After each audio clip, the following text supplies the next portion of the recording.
A lot has been said and written about AI, specifically generative AI's potential to bring enormous benefits to the world. Businesses stand to realize greater efficiency from streamlined processes and reductions in manual work. Healthcare researchers may one day find it easier to diagnose illnesses and come up with novel therapies. Customers may find they have a better consumer experience, and financial institutions might be better able to tailor their products and services to their clients. If it's any indication as to just how optimistic the world is on generative AI, OpenAI is now valued at $80 billion, making it the most valuable tech company in the world after ByteDance and SpaceX. Today's guest isn't here to refute the potential upside of generative AI, which could pervade every aspect of private markets. Rather, as she describes in one of our recent white papers, she makes the case that in order to realize this enormous potential, AI needs to be developed and deployed responsibly. And to this end, because of where they sit, private markets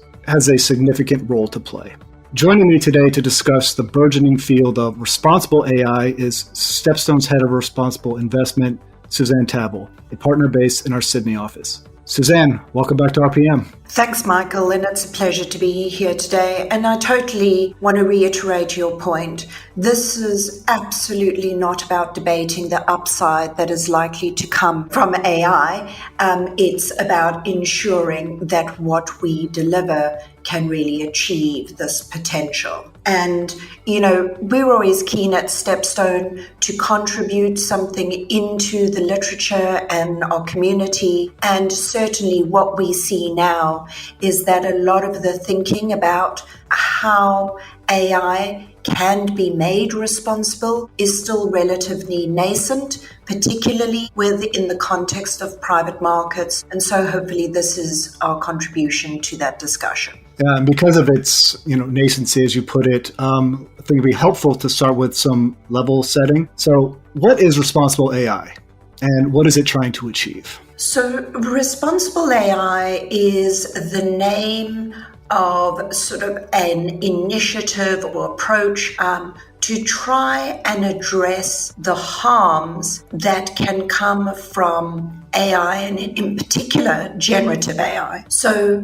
these harms are occurring because of risks that are evident within the underlying generative AI architecture, the fact that these are autonomous and adaptive systems. So we understand their risks. These risks are causing harm, and responsible AI is stepping up as a way to institute systems and processes to address those risks and therefore remove or attempt to remove the ultimate harms. And why do you believe that private markets are positioned to influence the course and direction of this responsible AI movement?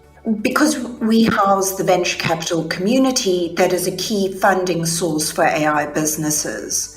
And even more broadly than venture, across private markets, be that infrastructure or real estate or more developed companies under private equity ownership, all of those businesses are going to be key customers of generative AI systems. So what we have seen is either as a venture GP supporting the growth of a generative AI business, it is far easier to embed good practices earlier on than try and retrofit them once the company has become far more developed and established and even more complex. And so we see that there is an enormous opportunities for GPs to support their underlying assets in driving responsible AI practices through these businesses. And because the space is so nascent, everyone is really keen to get support. Founders are keen to get support. Venture GPs are happy to support each other, and the broader peer group initiatives that exist in the industries such as Venture ESG are trying to lean in and support the development of responsible AI thinking. Similarly, as I said, being a customer of the system. As we always say, the customer's always right. And if customers start to demand that these generative AI systems are developed in a way that drives a trustworthy AI system, which is obviously the ultimate objective. A trustworthy system is the antidote to a system that is riddled with all these risks. Okay, so we're talking essentially about a feedback loop. I do want to address that in a bit more depth. Before we do, just want to back to basics. Because of the name Responsible AI, this may strike some as a corollary to ESG, but as you mentioned in the paper, this is not the case. But what is the relationship between ESG and responsible AI? So responsible AI has not been birthed out of the ESG movement, but rather it shares a similar DNA in thinking about how to address risks and opportunities. Interestingly, what we can already see is that GPs who have more developed responsible investment practices, they are better prepared at addressing the risks of AI in their underlying portfolio companies, be that as a company that's developing or as a consumer of this technology. The paper explores how these key risks in generative AI in particular coalesce across E, S, and G issues. And therefore, it goes without saying that GPs that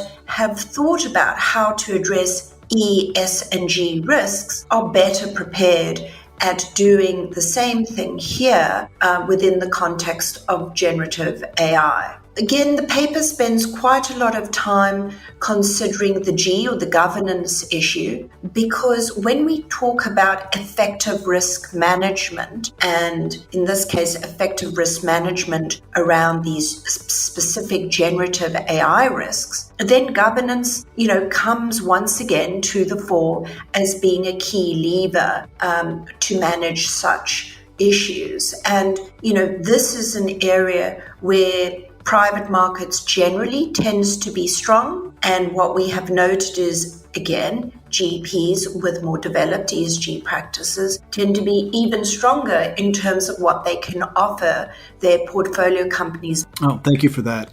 So as I mentioned at the top of the show, almost everyone can envision how generative AI can make the world a more creative and efficient place, but perhaps fewer people are contemplating the risks and harms. Now, because of how widespread these risks could be and the myriad ways they could manifest, I'm not suggesting that we list them all, but would it be possible to categorize or classify the risks? Yeah, so we think about the risks in terms of 5 groupings. The first one is that generative AI systems can drive and reinforce bias. Said differently, they can generate discriminatory outcomes. This is something that I think has hit mainstream media. So it can be, the employment company with the CV sorter that is generative AI enabled, but because of the historical data, tends to bias to the white male, as a simplistic example. But some of these biases are far more subtle. The second big grouping is around the risks around data protection. So we know generative AI feeds off enormous amounts of data. Now the issue is how that data is sourced and collected, and how within those processes there is a respect or not around copyright, around IP. The third is explainability, being able to explain why the system produces the output that it does. Now, given that these systems are adaptive, it is far from the case that the output of these systems is repeatable. That's something that we really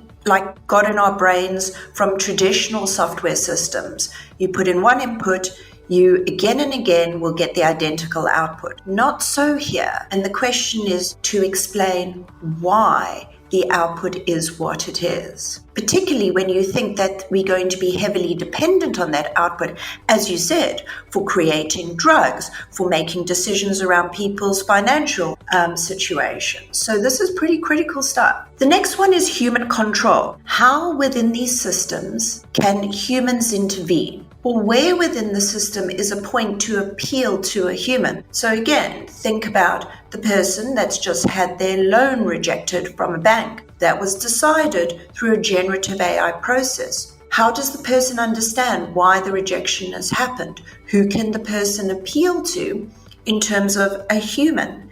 How is that human going to making a decision? Or are they going to loop back into another generative AI system? Could the data have been biased and there could be discrimination at play, compounding risks? Exactly. And so that's another thing, is that these are not sort of independent groupings of risk. Often a number of these intertwine together. And just like the last grouping of risk, which is what we call human-centered, which is the system designed to respect human values and human life, right? And so this becomes particularly important if we think of a lot of government systems, if we think of a lot of defense systems. This is one that is intertwined with human control. Right? Think about a drone system. How can humans intervene to protect human life if the need occurs? So now that we've kind of broadly defined the risks, I'd like to shift focus on how we might mitigate said risks. Now, broadly speaking, as you've laid out in the paper, there are 3 roles in the AI value creation chain: developers, vendors, and end users. Now, on the one hand, if you're attempting to mitigate risks to end users, the onus of responsibility lies with the developers. However, with fund managers, just turn into private markets, here our industry, with many fund managers are already deploying generative AI to add value to their assets. As intermediaries, they have a critical role to play in both vetting the tech they're implementing, but then taking any feedback back to the source, i.e. the developer. I think in an ideal setting, there would be a clear linear progression down the value chain. But, as you alluded to earlier, talking about, customers providing feedback to the developers, the reality is a bit more chaotic. What is everyone's role in this more, I guess we'll call it a realistic dynamic? Yeah, so, in the paper, we draw on the work of NIST. So NIST is the National Institute of Standards and Technology. This is a US agency under the Department of Commerce. And they really, in my view, have been the first group to come out with a really considered approach to what needs to be done at the coalface to develop responsible AI systems. And they spend a lot of time looking at the development process of generative AI as a result. And what you can see in their thinking, which I think is absolutely appropriate for the nature of these systems, is that everyone in the chain has a responsibility. From the developer, through to the vendors, through to the consumers. Their roles obviously are different, but one thing about a cascade of responsibilities is if it doesn't start at the developer, it becomes extremely difficult for the vendor and the consumer to institute really effective risk management processes. And the second thing is that there has to be feedback loops the whole time within a development group, from vendors to developers, from customers to vendors, because as we've said, we're talking about adaptive systems. And one of the key issues has to be, is the system actually doing what we need it to do? And is it delivering it in a way that we believe is trustworthy? And so that is why the feedback loops become really, really so important. That strikes me as something that is going to require a immense behavioral change. If you're just thinking about how, as consumers of certain technology, we might take feedback back to the vendor and say, hey, this is something isn't working for us. And all those cases, right, it's not going to lead to commercial harm, but it's just really inconvenient for us. But it takes a lot of time to sort out those issues. But with generative AI and some of the commercial, I think the big commercial risks that you're going to talk to us about, it sounds like that the system is going to need to be much more adaptive, anti-fragile, and responsive. When we're thinking about big commercial harms from generative AI, how could they manifest? Yeah, so already today we're seeing businesses getting sued for breach of copyright, for producing systems that are creating discriminatory results, for physical harm to a person. So we see that there's a real risk of financial loss as a result of not managing these risks appropriately. So what I'm saying is rehabilitation is pretty difficult. People, I think, will rather move on and go, what's an alternative, and fund the alternative. So I think there's low patience, if you will. And so what does that mean? It means that you need to get this right pretty quickly. And I think you're right. This is not a discretionary spend that people have to do in terms of ramping up these processes and systems. This is actually, required to ensure and protect the value of the business. So going back to roles and responsibilities and, the value creation, you mentioned at the top that the venture capital community, because they're involved most heavily with with funding the companies that are developing these tools, they work more closely with the developers. How are you seeing VC firms that work closely with these developers deal with the upstream risks? Yeah, so look, forward-thinking VC firms are rapidly getting up to speed with the risks that are being presented and thinking about what is best practice that needs to be embedded in their portfolio companies. I think it's very much sort of a collective thinking that is going on. And certainly we are seeing some groups take a leadership role in that. Similarly, what we've seen is those sort of forward-thinking VCs, have made commitments around responsible AI. Obviously, this is a great start, but as we've seen in other spaces, commitments need to be swiftly followed by action. So one of the big things that we can see where GPs can step up pretty quickly is around the governance functions that need to be enhanced to ensure that responsible AI practices are being embedded.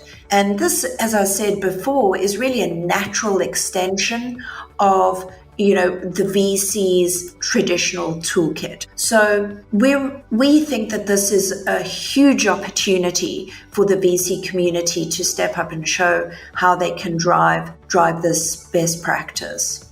We've just addressed the G. We've also spoken to the S, some of the societal risks.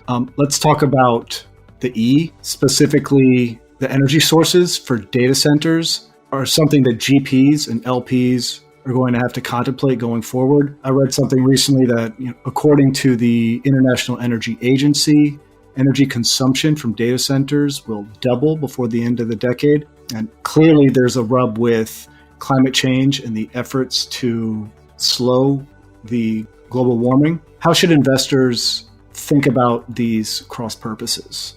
Yes, things are never simple. So firstly, we have to recognize that AI and all its successors will require ever greater amounts of computing power. This is our reality, and it's the reality for generations to come. So to square the circle, some things really need to become standard practice. Firstly, data centers need to measure their emissions and produce carbon footprint reporting. So what is going on around all this energy consumption is transparent to themselves, so they can start to take action, and to their customers. The second thing is, based on that information, they need to drive down their footprint. And they can do this through adopting renewable resources as their energy supply. They can enhance the data center design, literally the physical design of the data center, so that it is far more energy efficient. This is how cooling occurs,